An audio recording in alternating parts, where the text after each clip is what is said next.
Lesson 2. Eat what you're told. The human body is an immensely complex device. Like most machines, it requires a variety of supplies to maintain it. It needs fuel, obviously, either in the form of simple sugars or complex carbohydrates. It also needs fats, protein, and an elaborate stew of amino acids and minerals. Given a deficiency or an excess of one sort or another, a variety of things can happen. Among them is the induction or magnification of misery.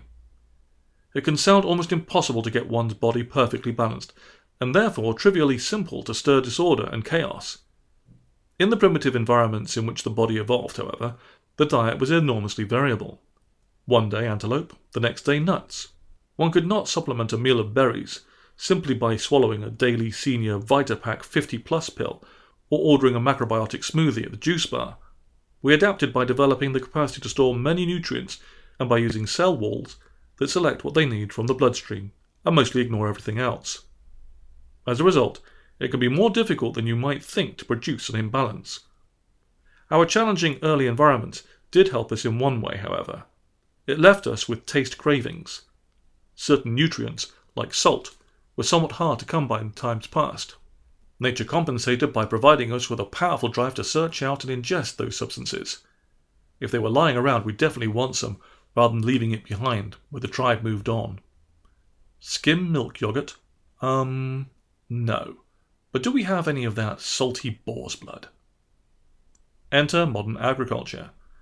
When our society developed sufficiently that we could create a reliable supply of any nutrient we could want, these scarcity-bound tastes began to lead us astray.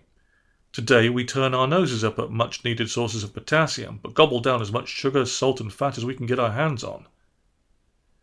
If in our culture of plenty we obey our primitive impulses, we are likely to ingest a diet that will naturally produce difficulties, some of which will be emotional. With bodies designed for feast and famine, we will usually overeat when food is available and store the non-essential calories as fat. And obesity is linked directly to lower mood, and indirectly to misery-inducing problems, including inactivity, heart disease, and diabetes. It can sound like hard work to overeat enough to cause problems. It isn't. Simply adding a single can of soda to your diet, or an equivalent amount of fruit juice, will give you about 10 teaspoons of sugar per day, twice the World Health Organization's recommended daily intake. This will provide you with 47,000 sugar-based calories in a year, the equivalent of about 13 pounds of fat. In addition, certain dietary deficiencies have been linked, though in most cases not conclusively, to reduced energy and mood. Many of the B vitamins, particularly B6, B9, and B12, vitamin D, though it must be added that most of the body's vitamin D is produced by sun exposure. Omega-3 fatty acids. The research isn't firm on the matter, but it suggests a link between deficiency and lower mood. Iron. Deficiencies are most likely to appear in women, vegetarians, and athletes. Avoiding food containing these nutrients may not result only in lower mood, but in reduced overall health as well. Almost everything the body needs is readily available at the local supermarket. The very fact that we need it, however, means that it has been around too long to be patented. No one has a corner on the market for broccoli, so there is no incentive to advertise it. Instead, we have a wide variety of products, cobbled together from processed ingredients and chemical additives, specially engineered to suit a cave person's urges.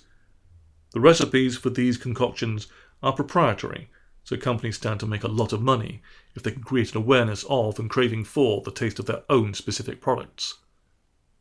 Consequently, you have an unintentional ally in your quest to lower your mood: the advertising industry.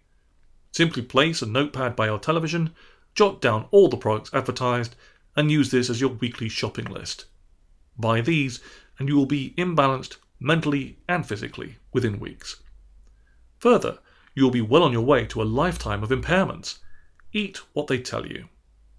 If some crazed family member drags you off one day to a farmer's market or a natural food store or starts ranting on about the Mediterranean diet, resist with vigor. Remind yourself that these foods were, not too long ago, sitting in dirt, growing in dirt, or covered with dirt. Remember what Mum told you. Don't put dirty things in your mouth. ensure that your diet comes out of a box instead, and that the box comes from a nice, clean factory.